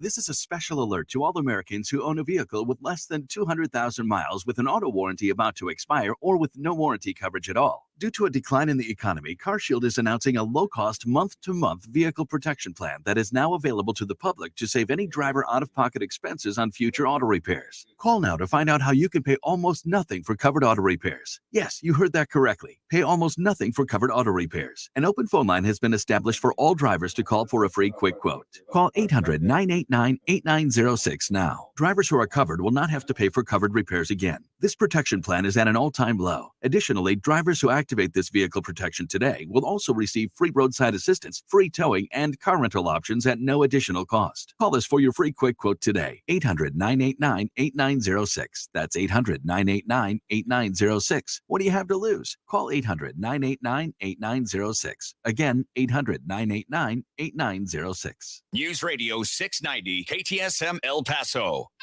Live from the KTSM AM 690 studios, it's Talk El Paso with Andrew J. Polk. To be a part of the show, call 915-544-KTSM or follow on Facebook at facebook.com/Talk El Paso.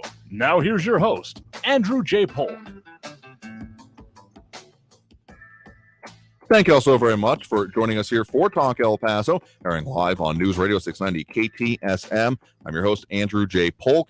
Thank you for tuning in however you may be doing so, be it on air, online, live streaming through the free and reliable iHeartRadio app, or joining us over on the various social media pages we're up on these days, facebook.com/Talk El Paso, more or less the main one, but also find us under similar other Facebook pages as well, then also on YouTube, Twitter, and twitch.tv.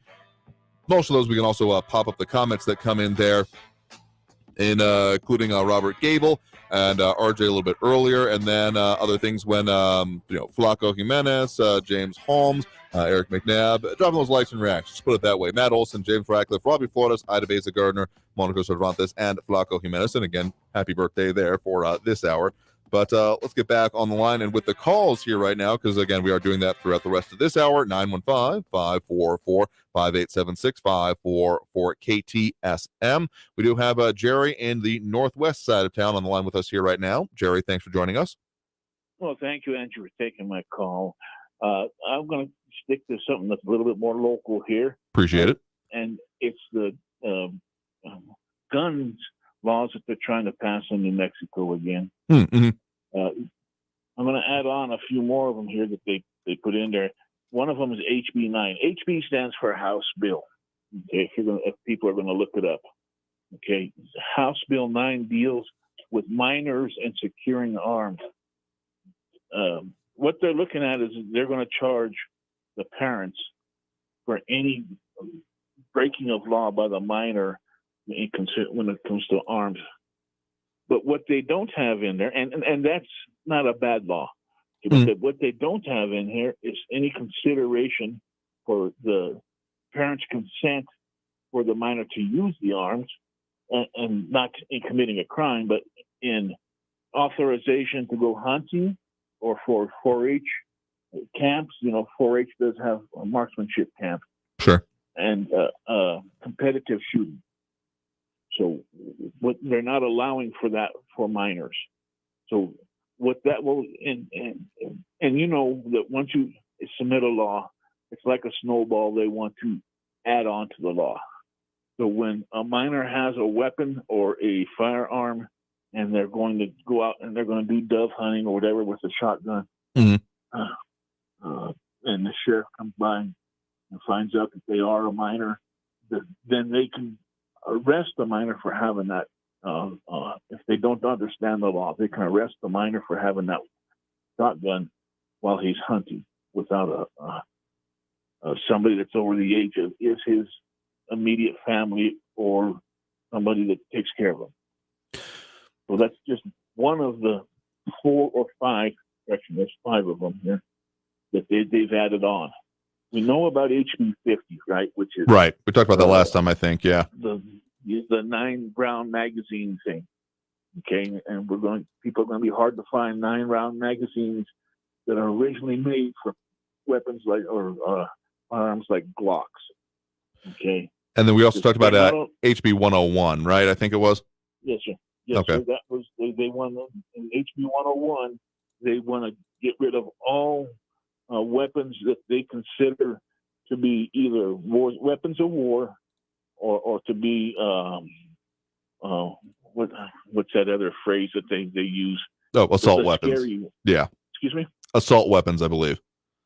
Assault weapons. Yeah, yeah. And again, assault is a verb. I can assault somebody with a fork. I can stab them, and that's considered assault. So, but then have 2 others on here. HB 72. HB 72 deals with binary triggers. Now, I'm not a fan of binary triggers myself, but there are people out there that do like them because to me, all they do is those are ammunition burners. I prefer to make my shots count one at a time. Sure.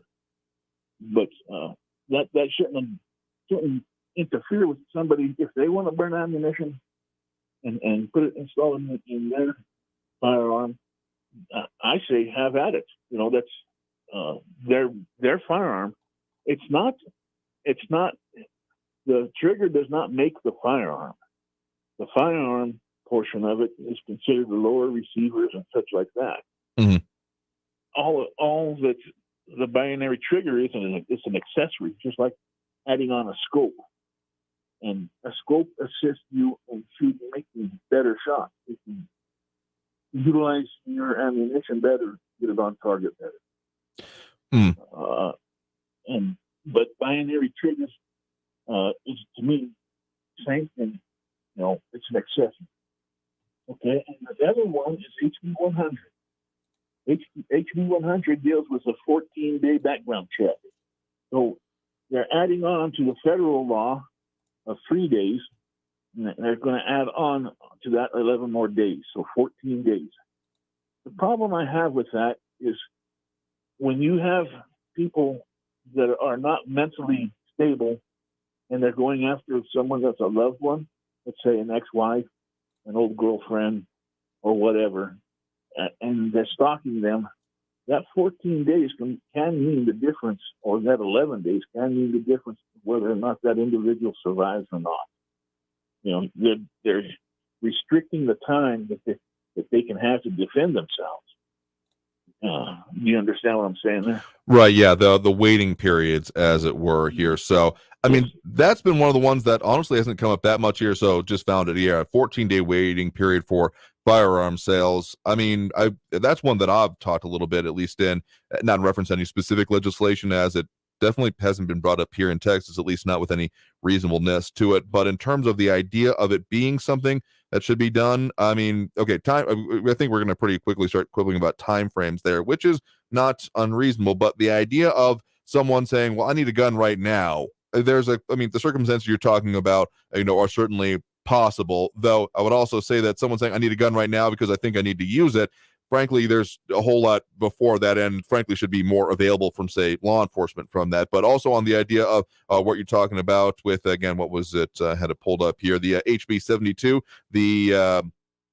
relating to the unlawful possession or transfer of a semi-automatic firearm converter. So what you're specifically talking about there when it is the binary triggers is the kind of base level definition between a semi-automatic and an automatic firearm is a semi-automatic firearm shoots 1 round per activation of the trigger. Holding it back won't cause it to fire anymore, whereas in an automatic firearm, it has an auto sear and means that holding it back, it will fire as long as the trigger is activated, depressed in this case. And so a binary trigger, essentially, the best way I can think to define it is that for each movement of the trigger, it ends up firing around. So you pull it back on a regular semi-automatic firearm. People, if you pull the trigger back, it'll fire one round and then it'll reset, and then you have to pull the trigger again. It'll fire another round. With a binary one, the idea is if you pull the trigger back, it'll fire a round, and then when you release it, it'll fire a round. So that's why it has previously inhabited this somewhat legal gray area. But I can see why, essentially in context of the way the New Mexico legislature is looking at this, of putting it in a similar kind of, not exactly classification, but it could be argued that the overall legislation, and my quick review of it here,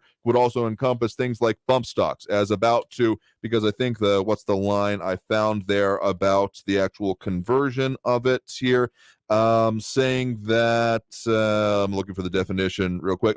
Means a semi-automatic firearm converter means a firearm accessory or any other device, part, or combination of parts that is designed or functions to increase the rate of fire of a semi-automatic firearm to simulate a rate of fire otherwise achievable only with an automatic firearm, which I'll have to delve a little bit more into that kind of a bill. But do you think we're talking about what the sole outcome is? I mean, that would mean like potentially Jerry Michalek would be outlawed in the state of New Mexico. Well, you're probably right on that. I don't know what a Jerry Michalek is, but I do know that I've had people that I used to hang around with be able to do rapid fire from the hip side, just using a belt loop. And so an accessory like a binary trigger or a new bump stock is not something that I've ever used, and I doubt if I ever will, because I consider myself, I try to do more precision shooting than I send out 100 rounds at a time. I don't have that much money. But anyway, it's the weapons creep that I'm concerned about, because they're getting into things there that a lot of people don't understand, and it'll keep on going. It'll snowball. Yeah, and I understand that to a certain way here. Let me just say,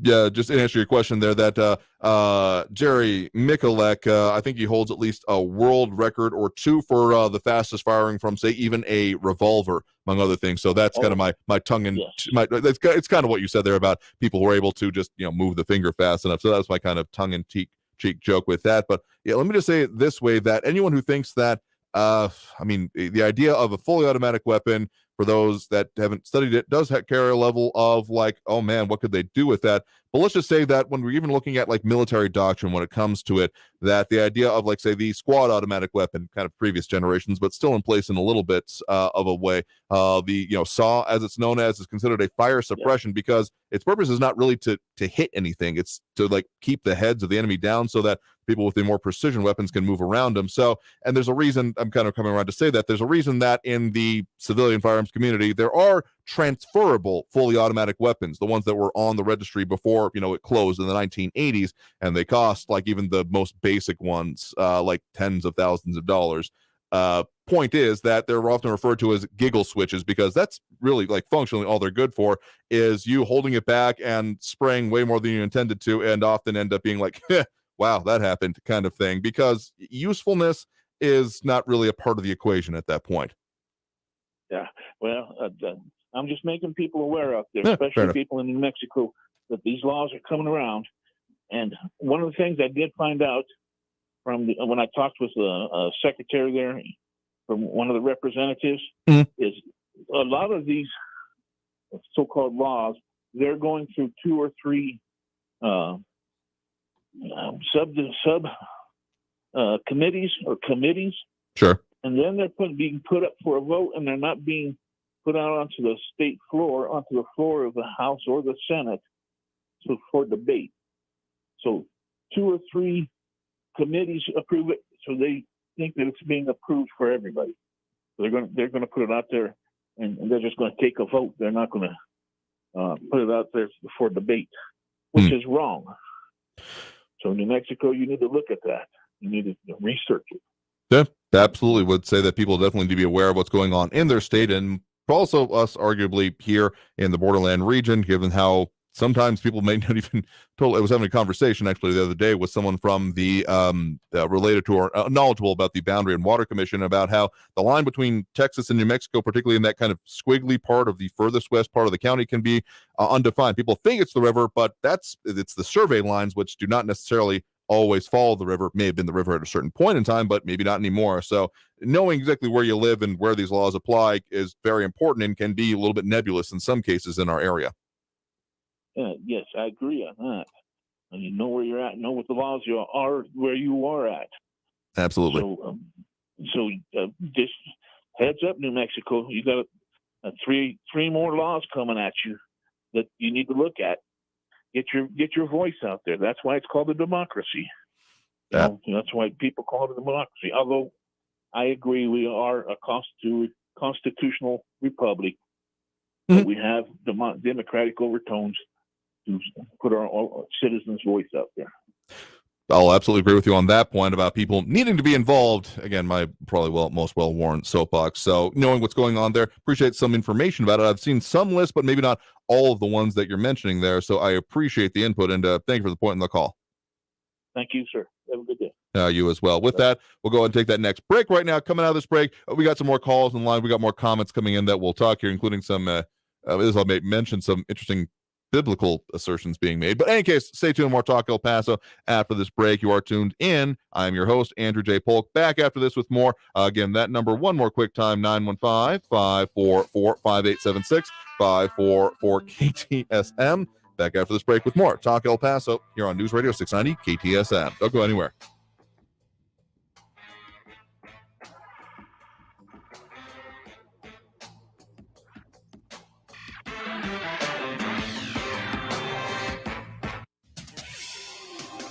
El Paso's News Radio 690 KTSM.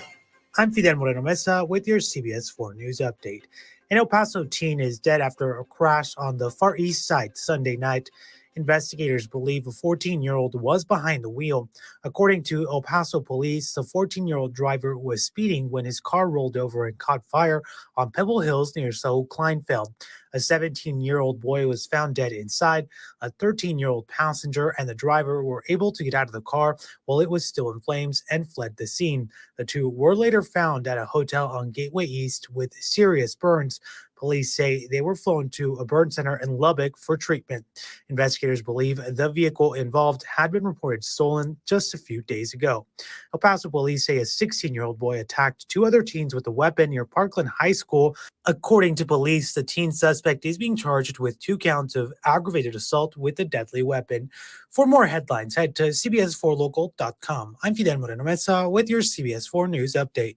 News Radio 690. Traffic all day.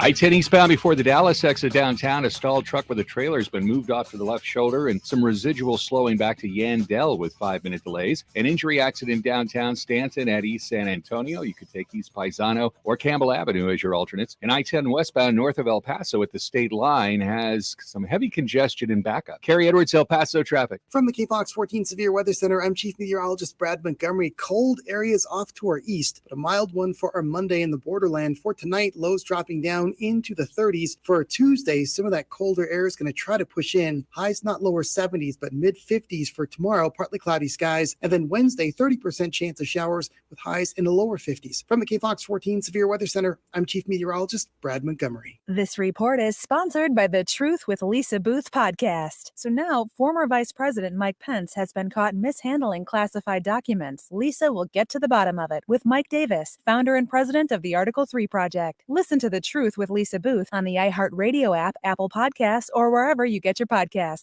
Welcome to the CPAP Games live from the Hayes bedroom. It's another eventful night, Bruce. It sure is, Ron. Steve has been struggling with his CPAP. His wife, Michelle, is trying to contain her rage. Michelle throws an elbow. She's leaving for the couch. Steve should get Inspire. Absolutely, Bruce. Inspire is a sleep apnea treatment that gives you comfortable, restful sleep with the click of a remote. There's no mask and no hose. Just sleep. Learn more at InspireSleep.com. Inspire is not for everyone. Talk to your doctor to see if it's right for you and review important safety information at InspireSleep.com. We expect our information in real time. US Med carries continuous glucose monitors, which provide real-time readings of blood glucose levels. US Med is an approved provider for Medicare and over 500 private insurers. So call 800-730-5087 today for a free insurance and Medicare benefits check. As easy as that's 800-737-5087. Save big store-wide at the Truckload event at Lowe's happening now. For a limited time, get deals on select tools and accessories. Shop the event in-store or online today. Valid 1/26 through 2/8 while supplies last. Selection varies by location. See Lowe's.com for details. This report is sponsored by Lowe's. News on the hour and a half. Traffic and weather all day. Keeping you informed and up to date. El Paso's News Radio, 690 KTSM. City streets or small towns, everyone deserves a clean, green community. We are Keep America Beautiful, the nonprofit working to end littering, improve recycling, and beautify communities. Let's do beautiful things. Visit KAB.org. El Paso's News Radio, 690 KTSM. Live from the KTSM AM 690 studios, it's Talk El Paso with Andrew J. Polk. To be a part of the show, call 915-544-KTSM or follow on Facebook at facebook.com/Talk El Paso. Now here's your host, Andrew J. Polk. Thank you all so very much for joining us here for Talk El Paso, airing live on News Radio 690 KTSM. I am your host, Andrew J. Polk. Thank you for tuning in, however you may be doing so, be it on air, online, live streaming through the free and reliable iHeartRadio app, or joining us over on the various social media pages, facebook.com/Talk El Paso, the Talk El Paso channel over on YouTube, Twitter at Talk El Paso, or twitch.tv, Andrew J. Polk. A lot of comments coming in there, those dropping those likes and reacts. We do appreciate it. Again, this is primarily from the Facebook pages. We do have James Holmes, Stephen Christopher, Matt Olson, James Radcliffe, Robbie Flores, Ida Beza Gardner, Monica Cervantes, and Flaco Jimenez. But again, if you want to get on the line there, we've also got the phone calls full up at the moment, squeezing in what we can before the end of the show. 915-544-5876, 544-KTSM. Let's go ahead and jump back on the line. Well, I mentioned I'd talk about some of the comments coming in here, including Matt Olson saying, I need an assault chicken equipped with hen grenades.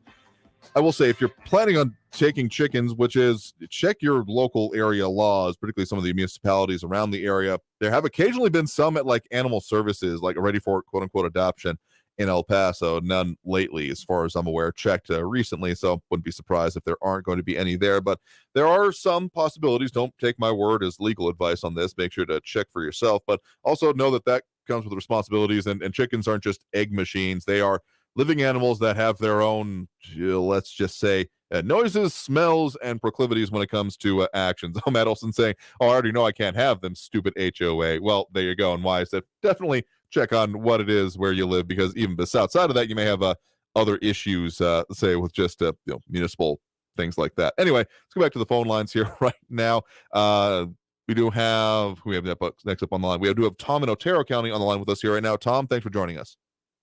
Hey, Andrew, in reference to what you were talking about earlier, I saw a report today that we've delivered 1 million heavy artillery rounds to Ukraine already. Mm-hmm. That's a lot. It's mind-numbing, really. I don't know. If the Russians were ever to invade America, I think they'd be better off just coming over in civilian clothes, claiming asylum. Be a lot cheaper. Hey, listen, if those New Mexico gun laws go through, possession of a Ruger 10/22 would make you a criminal. That's how ridiculous those laws are. Mm-hmm. Probably the most common 22 rifle in America today. Yeah, I haven't seen numbers exactly on that, but given the prevalence of it, I would say it's definitely in the top 5 easily. Oh, easy. You'd be a criminal. You would be a criminal. That's all I got to say. It's pretty bad. Pretty bad. Well, there has, of course, a lot of this being suggested in the New Mexico legislature, so we'll be keeping our eye on that. Just as a plug right now, we're going to be talking more about some of the Texas gun laws here, but we'll probably at least mention some of those in some of those upcoming shows for you, so stay tuned for that. But otherwise, certainly appreciate the point in the call. Thank you. All right. With that, we got at least another call or two on the line, see what we can squeeze in. We do have Stephen on the east side here with us right now. Stephen, thanks for joining us. Hey, Andrew, can you hear me? Yep, hear you just fine there. What's on your mind? Well, I was calling. I actually wanted to talk about, sometimes I want to talk about some of the crazy stories that are happening locally. And it just so happened during the break, they discussed it. The 14-year-old with the stolen car. Oh, yeah. He was over here on the east side up on Pebble Hills, was trying to speed away and hit a rock in the median, and it was like a fiery crash. And so everyone kind of just heard about it just now during the break while we were waiting for my turn. Mm-hmm. I mean, so like I said, we don't, at least on this program, don't usually chase any of the individual incidents. We definitely trust our news partners at KFOX 14 and other local reporting outlets to do that. But yeah, that one did certainly catch my eye because of the kind of the many, many specific parts of it and how kind of crazy it's of a situation it sounded like. Right. I mean, a stolen car is one thing. A 14-year-old driving the stolen car is another thing. And then the tragedy of Absolutely. life. And it's, the other thing that caught my attention, and it seems strange because I feel like over the last couple of years, we kind of see this over and over. This was a chicken plant, I think, up in the Northeast that caught on fire. 100,000 chickens burned. Mm-hmm. And I think there's been a lot of other, like recently, meat plants and different things. It seems strange that all these plants keep burning up. It makes you wonder if there's arson or something involved.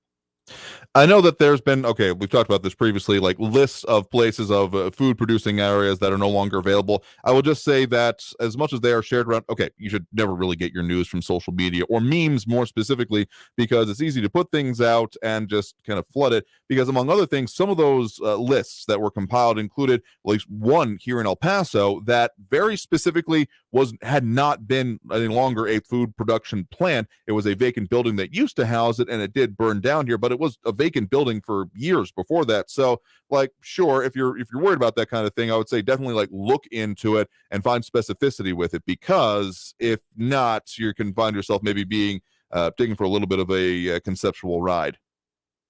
Yeah, and I'm not sure if it was arson or not. All I thought about, really, the main thing is that eggs are already expensive, and then no, sure, things like that happen, and it doesn't help for sure.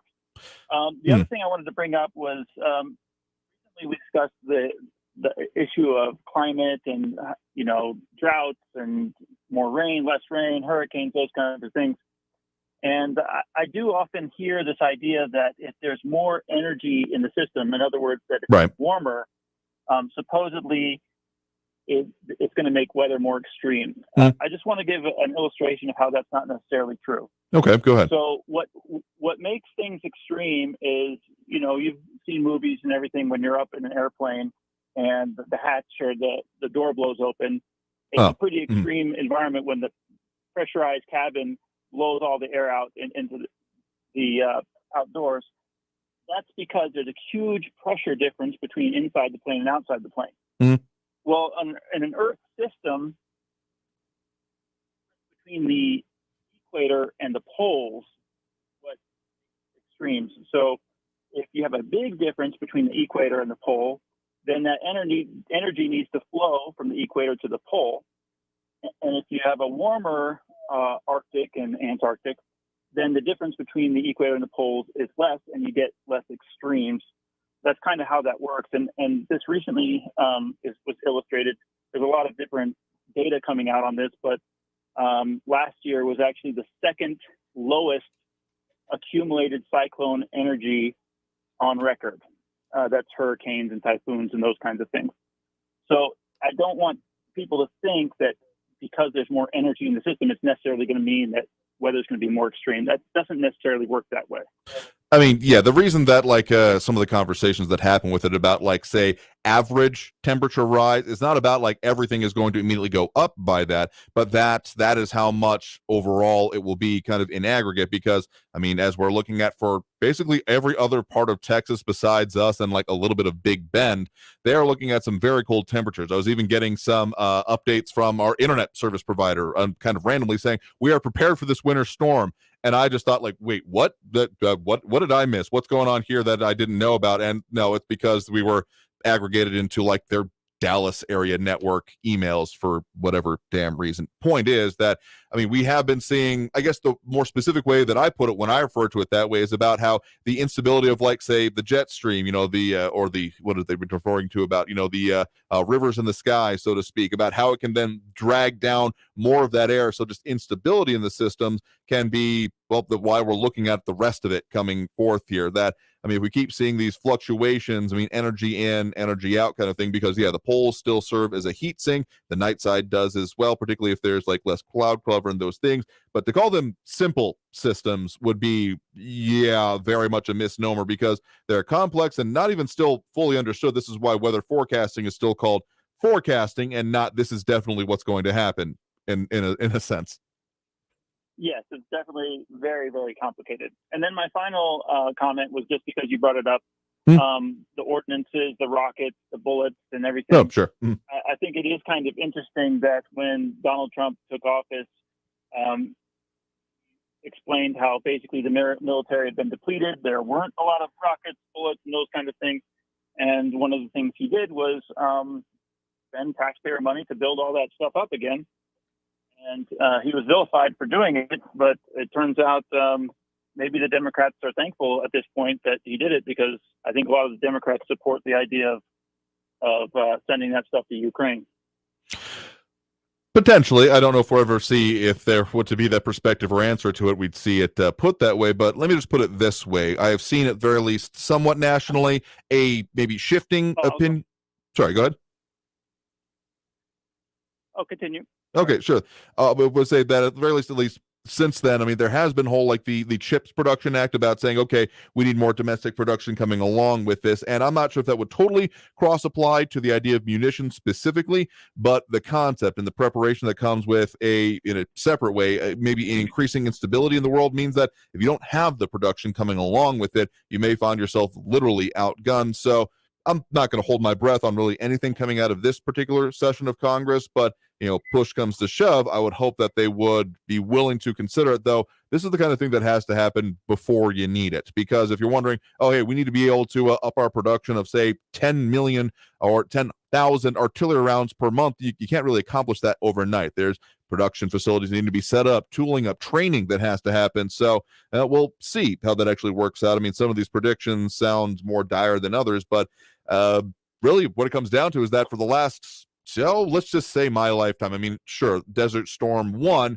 was very much, you know, tank, full force, major application of conventional military power, but pretty much ever since then, including the second Gulf War, and really aftermath of that has been shifting from the idea of conventional en masse forces into small unit action special forces. The Horse Soldiers is actually a really good movie version of that shows how small application of conventional forces, or really special forces, and then them calling in other things. I mean, that you can even see that in the thinking about how their latest generation fighter, the F-35, works.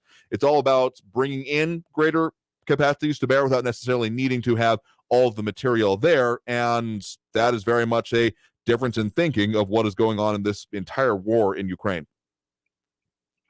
Yeah, I do think it is good to be prepared, and I think Reagan had a mantra. What was Reagan's mantra about carrying a big stick? Just the idea is to be prepared. A few presidents, so yeah. That, yeah, so hopefully you never have to use it. It's just a deterrent. Fair enough here. Well, thanks for the point in the call. Do appreciate it. Have a good evening. You as well there. So with that, I think we're going to have to take that next break right now. And in answer to that pseudo question you put forth, what comes most to mind is Teddy Roosevelt, and specifically his tour around the world of the White Fleet at that point in time, demonstrating America's might. The concept he used for that, alongside the Monroe Doctrine, was speak softly and carry a big stick. And yeah, his big stick diplomacy was definitely a feature of, well, the last turn of the century. So we'll see how it works out this time around if we're going to want that. But again, got to take that next break right now. Coming out of this break, tell you what we got coming up for you on the show. We have another jam-packed weekend change for you already in the books and ready to go for you. So stay tuned. More Talk El Paso after this break here on News Radio 690 KTSM. Stay tuned.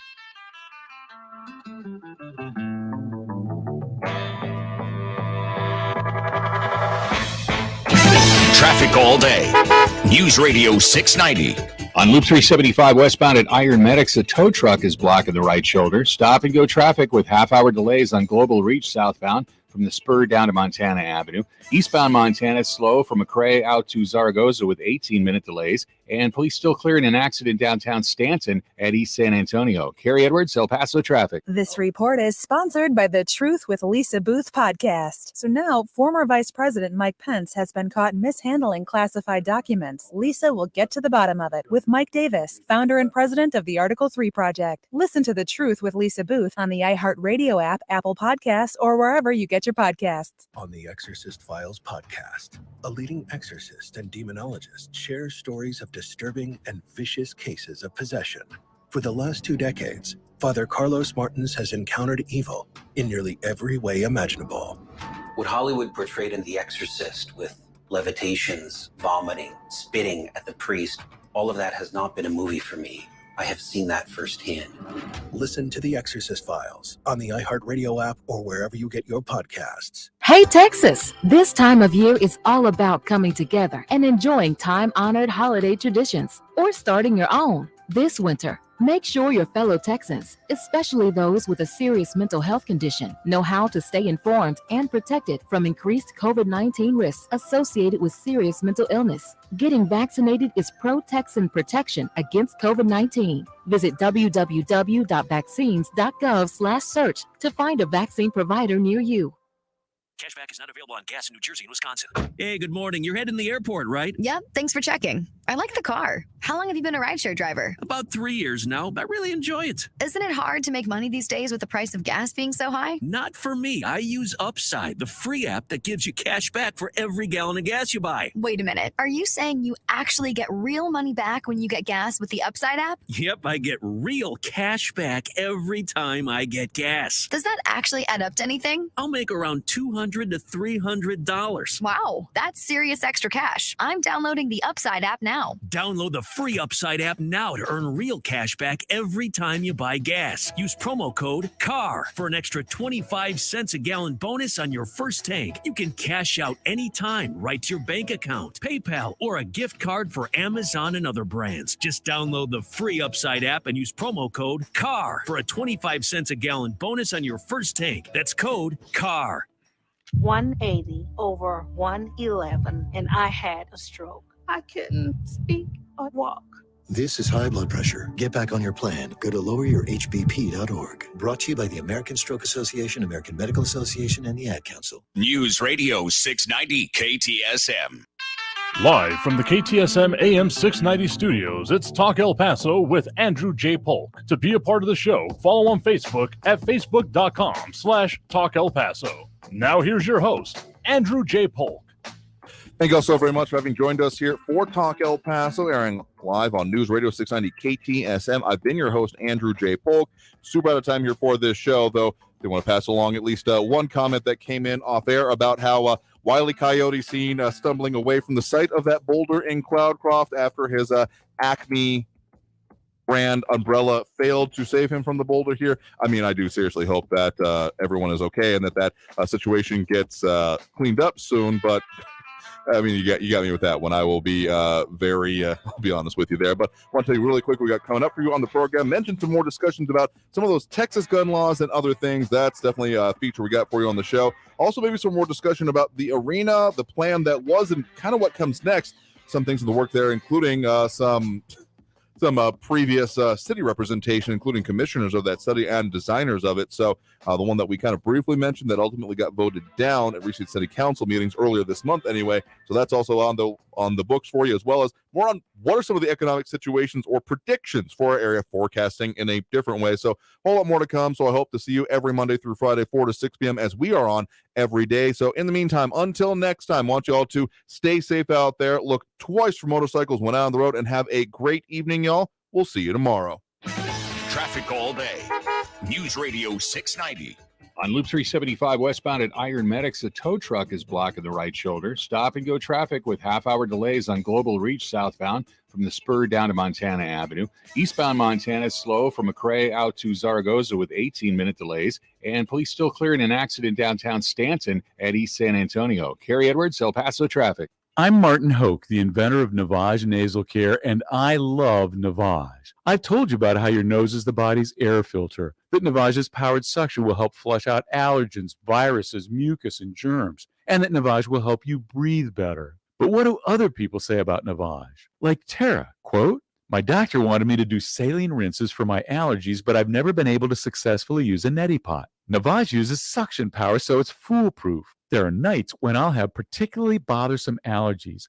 I'll bust it out, and the results are immediate. It's such a relief. It's become a lifesaver," unquote. She's one of over 100,000 online reviews praising Navage, the all-natural solution trusted by over 3 million people to help you breathe better, sleep deeper, snore less, and stay healthier without drugs. Navage is available at Walmart, CVS, Walgreens, Target, Rite Aid, and online. Navage, Navage, clean nose, healthy life. Portions of the following program were pre-recorded. Why should you volunteer with Meals on Wheels?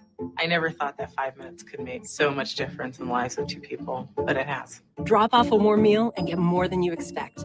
Volunteer at a